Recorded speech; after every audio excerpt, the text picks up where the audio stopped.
All right, Coach. It's been quite a while since we last talked to you, of course, with the winter break and everything. So let's just focus on, where you came from. You recently competed in the Las Vegas Holiday Hoops Classic, went 1-1 against West Liberty and Hawaii Hilo, and then most recently this past weekend continued Lone Star Conference play, took on UT Tyler and DBU, split those games as well. So obviously a lot to talk about in terms of game-wise, but just give me overall thoughts on your team's performance over the holiday break and up to this point. Yeah, the break was much needed, I think, for everybody. We had a really hard schedule fall semester. We played 14 games in the fall, only 3 of them at home, which has been really hard for all of us. But I thought we had a really good fall. I was really pleased with the way things were going and the direction we were headed. We've been through, injuries and everything else, so we're trying to just find a little chemistry with the group that we have, and it seems like every time we kind of hit that direction, we lose somebody else right now, which has been a little bit frustrating for us, but I was really pleased, to finish on a high note in Vegas and then come back from the break. We've had some really good practices. I thought Friday against UT Tyler, we probably played as good as we played all year. Shared the ball well. Defensively, we were really good on that particular night. Shots were falling. Obviously, it helps when the ball goes in at times. And then I thought we flipped around last night and played our worst game of the year, and it was embarrassing. And we've only lost 5 games at home in my 4 years here, and to lose in that fashion for me was really embarrassing. And I take full responsibility for it. To play so well 2 days before and then to come flat like that is very frustrating as a coach. But we're going to go to work right away and get it addressed and get it fixed. There's a lot of basketball ahead of us still at this stage. We're on the road to go to Cameron and Oklahoma Christian this week. But it doesn't get any easier. That's the thing about the Lone Star, on the guys' side is, anybody can win on any given night. I think if you look across the league and you look at the scores and the teams that are beating teams and the standings, you're not seeing the normal teams in the spots that they're normally in. But that just is a testament to our conference. I think we play in the best conference in the country right now.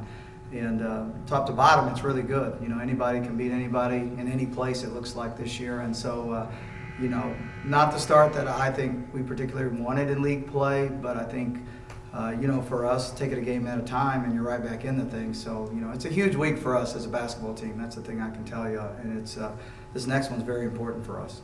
Let's talk about three-point shooting. Friday night, you shoot 52% from behind the arc, and then Sunday, obviously, a very different story. So for 13. Yeah. So just how do you plan to address this in practice this week, and how will this affect your future game plans coming up? I don't know what there is to address. I mean, we took the same shots on yesterday that we took on Friday. The ball just happened to go in, and we have good shooters taking the shots, and we missed a lot of them. And that was frustrating. I think shooting is contagious. When you're taking the right shots and the right shots are going in, then it helps your entire team. And then at times when you take the wrong shots, same thing. It becomes contagious, and then the ball doesn't go in. And we got some guys that continue to think that they need to be shooters first when they don't. It's something that we addressed early in the week, something we're going to continue to address. But we got to get the right people in the right positions to shoot, and that's how you fix it, for us. And I don't know if that's going to mean putting guys on the bench and putting different guys into play. I don't know what it is. All options are on the table for us right now. This is probably the worst statistically shooting team I've had in 4 years here. And the frustrating part is it's not the worst shooting team I've had here. We've got good shooters on this basketball team. We're just struggling to figure out what shots we need to take and when to take them. That's the other piece of it. We're not a team that comes down and takes a one-pass three. I don't think we have a guy on our team that should be doing that right now. But we've continued to do that. And so that's stuff we're trying to get addressed. I think all that goes into game flow and, again, taking the right ones. And when you buy into shot selection, when you buy into taking the right ones, then percentages and makes fix itself.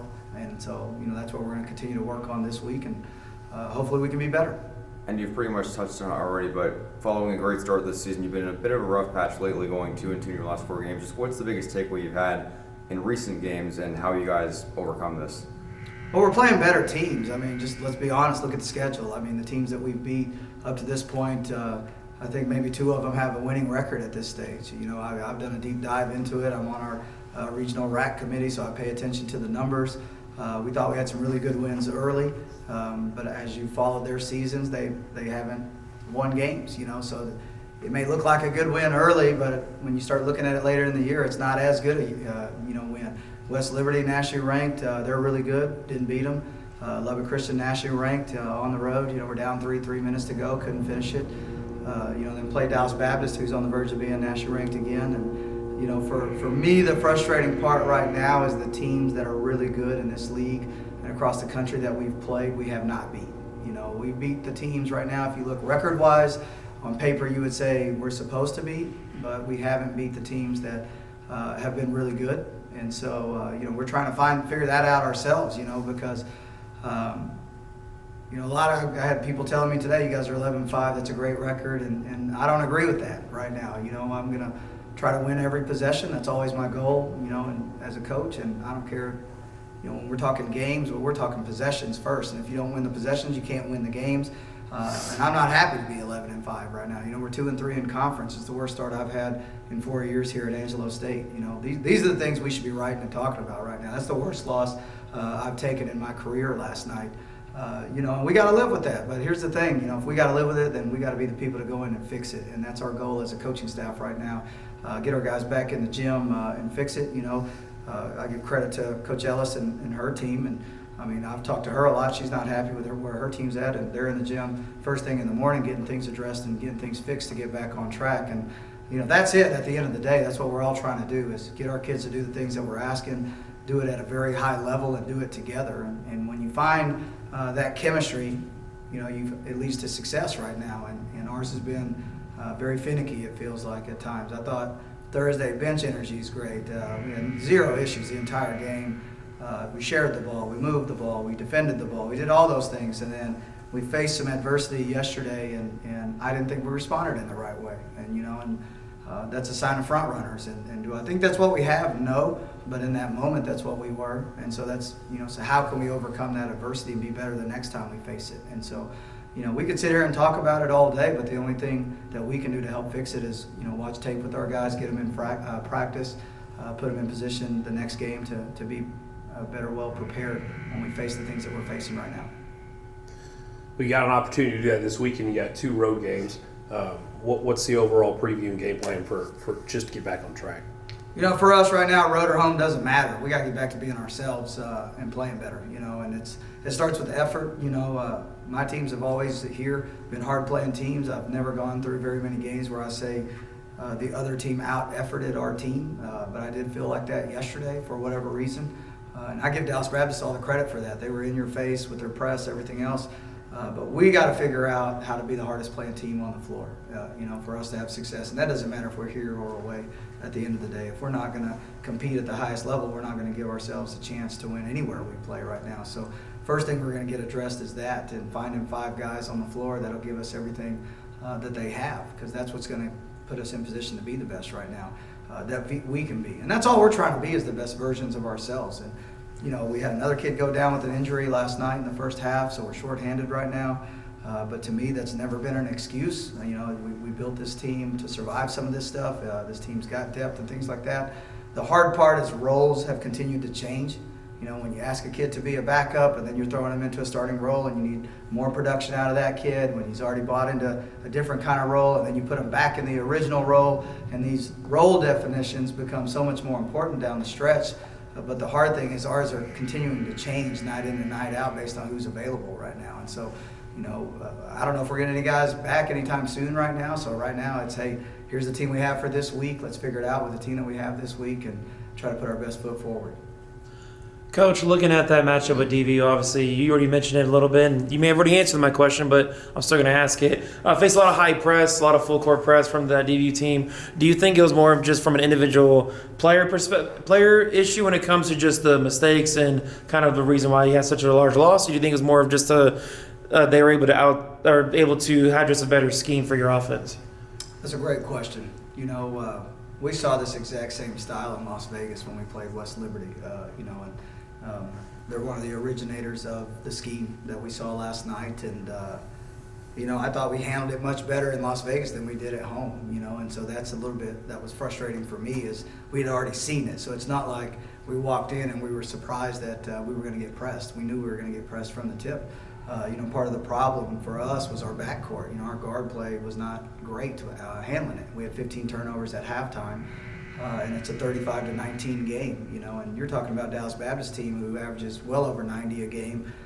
They had 11 turnovers themselves, so it was a very sloppy first half. But to hold them to 35 in the first half, we only have 19. Well, 15 times we're not even getting a shot up because we're turning the basketball over.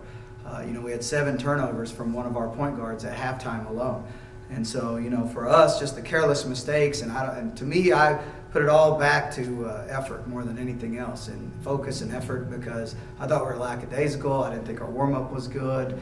I put all that on me and not any of our players. I'll never blame a player for a loss.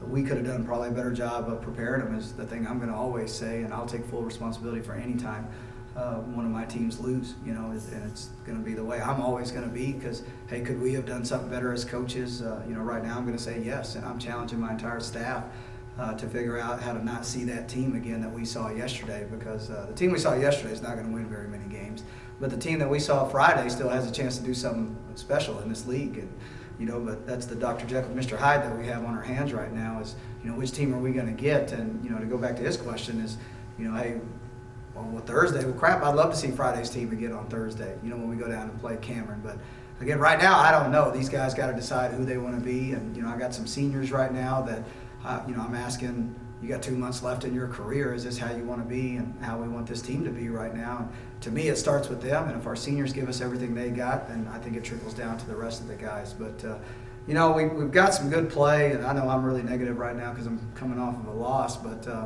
we have a very good basketball team.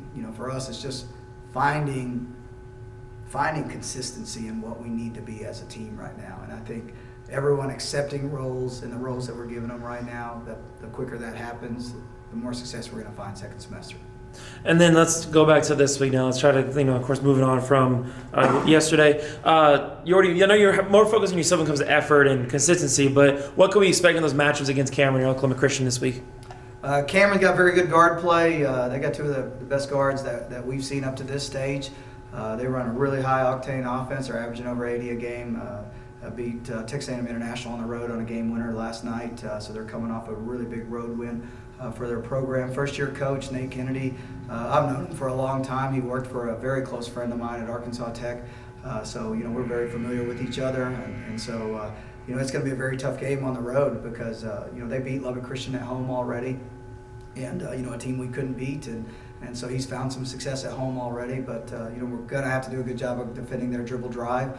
Then you flip around and play a well-balanced Oklahoma Christian team they've gone on the road and won some big games themselves. They beat Texas A&M International on the road as well, and they run a different style. They zone some, they man some, so they do some different things defensively that can cause some chaos and some problems for us as well. So, the thing that's been unique in all these swings right now is you go from playing a very low-paced team in UT Tyler on a Friday to a very high-paced team in Dallas Baptist on a Sunday in a 2-game flip. 2 completely different types of schemes, and that's something we're going to see again this weekend. Is you put the bulk of your prep in the Thursday game, and then the short prep comes on that second game, but you're prepping for a completely different kind of scheme right now. And so it's 2 different styles, but hopefully we'll have these guys ready to go at that stage. Awesome. Thank you, Coach. Good luck to you this week. Thank y'all.